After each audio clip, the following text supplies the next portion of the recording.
అమ్మమ్మ వింటున్నాను, చెప్పవే. అనంతలక్ష్మి గారింట్లో వాళ్ళ పాప ఆయన తొట్లో వేస్తున్నారట. ఏమైనా ఇస్తే బాగుంటుందేమో. మీ నాన్నకు పుచ్చుకోవడం తప్ప ఇవ్వడం అలవాట్లేదుగా. అయినా ప్రద్దానికి నన్ను అడుగుతారేమిటే, మీ నాన్నని పిన్నిని వదిలేసి? సర్లే, నిన్నింకేం అడగను పో. మీ బావను అడుగుతావా? అస్సలు అడగను. ఇప్పుడు అలాగే అంటావు. రేపు తాళి కట్టాక అస్సలు వడ్డీ కలిపి గుంజుతావు. బావతోనా? పెళ్ళా? రమ్మన్నారు తెమ్మని బంతికి. ఏమే వాడికి మహారాజు. అందుకే పట్టాభిషేకం చేసి గౌను మీద కూర్చోబెట్టాను. నేను వచ్చేదాకా ఉండమని.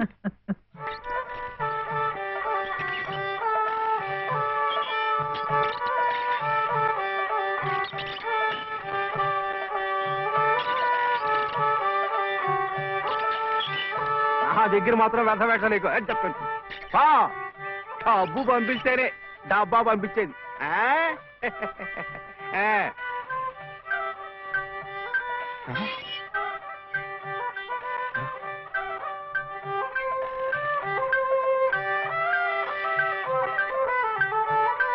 అయ్యో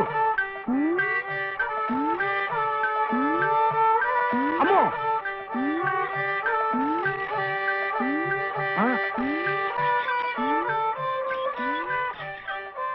ఎరా ఇప్పుడు దాకా పడుకుని ఉంది. ఎవరు మెత్తగా చిట్టా? మరెవరు? ఎద్దు. ఎద్దా? ఎద్దు ఇప్పుడు దాకా నిద్రపోయింది, ఇప్పుడే లేచి తిరుగుతోంది పాపం.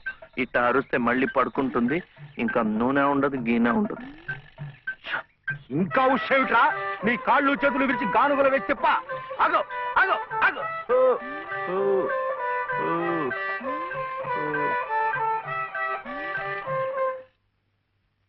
చెప్పానుగా పడుకుంటుందని. ఇప్పుడు కాడి మెడ మీద వేసుకుని నువ్వే తిరుగు. తిరుగుతాను తిరుగుతాను. లే రేపు రే ఆ నూనెంతా డబ్బాలోకి ఇస్తావు. ఎంత నూనె తగలడిపోయిందో, ఎంత నూనె తగలడిపోయిందో. చేయమిట్రా? ఇది అమ్మకూడదు, మట్టిలో కలిసిపోయింది. ఒంటికి రాసుకుని తలంటుకో. అంటుకుంటా అంటుకుంటా. కాంతం కాంతం కాంతం, నువ్వు వెళ్ళి పత్రం పట్టరా. రౌతు కొద్ది గుర్రమని ఊరికే అన్నారటో. బుర్రలేని వెధవ కూర్చున్నాడని తెలిసి అది వెనక్కి తిరిగి తెచ్చింది. ఇది అలవాటై రేపు నేను కూర్చున్నా వెనక్కి తిరిగి తెచ్చి నన్ను వెధవం చేస్తుంది. ఏమిటేది? నేను దమ్మన్నానా? నా నెత్తిరేసి కొట్టు. పత్రం కాదు, పత్రం, స్టాంప్ పేపరు పట్రా. మళ్ళీ సంతకం పెట్టాలా మావయ్య? అవును. నేను పెట్టను. ఎందుకని? ఆయనమ్మ పెట్టద్దంది. పెట్టకపోతే ఈ నష్టం ఎవరు భరిస్తారా? ఎవరు భరిస్తారు? డబ్బా నూనె ఖరీదని తెలుసా? 200. నీ బొంద. ఇది మీ నాన్న మీద జిడ్డావదం కాదు, ప్రశస్తమైన నువ్వుల నూనె. డబ్బా నూనె ఖరీదు సహస్రం. 1000 రూపాయలు. 3 డబ్బాలకి 3000. ఇవో తీసుకో, పెట్టు.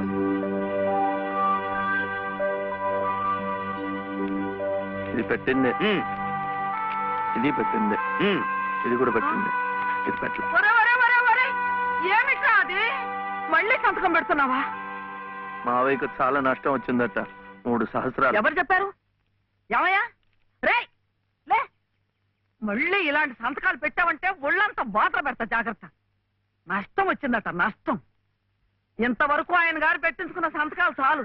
నువ్వు జన్మంతా తప్పులు చేసినా ఆయనకేం నష్టం రాదు. వెళ్ళి స్నానం చేసినప్పుడు. ఏమిటండి మీరు కూడాను? ఎంత నష్టాన్ని భరించమంటారు? నిండా ముంచేస్తుంటాను. నిక్షేపం లాంటి నువ్వులోనే పిల్ల కాలంలో ఎలా ప్రవేశిస్తుంది చూడండి. పద్దు రాయద్దు.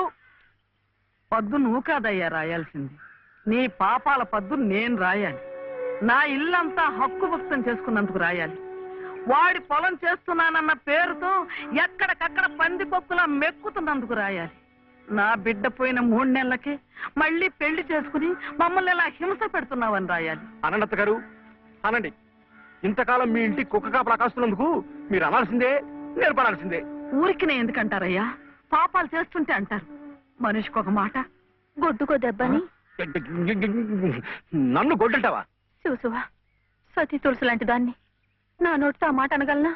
పిన్ని గారు సామెత మర్చిపోయారేమో అని. నువ్వు సత్తి తెలుసు. సరే, ఏమిటా శబ్దాలు? ఇంట్లో ఎవరున్నారు?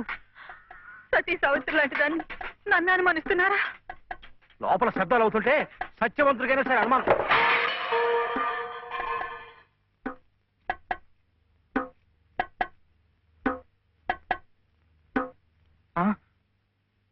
చూడు నాన్న, నీకు దిష్టి తగులుతుందని చాటుగా పలహారం పెడితే సీతమ్మ లాంటి దాన్ని నన్నే అనుమానిస్తున్నారు. రామచంద్రుడి కనుక అనుమానించానే, ఏం తప్ప?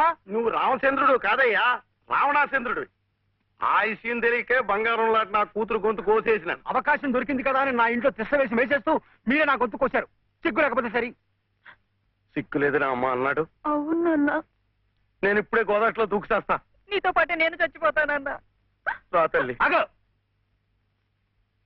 ఇదే ఈతల పోటీలు అనుకున్నారంటే ఒకళ్ళు వెనకాల ఒకళ్ళు దూకడానికి చావడానికిను. మీరెవరు చావక్కర్లేదు, మీరు ఇక్కడే బతికి చావండి. నన్ను దోచుకొందువటే, నన్ను దోచుకొందువటే వన్నెల దొరసాని, కన్నులలో దాచుకొందు నీ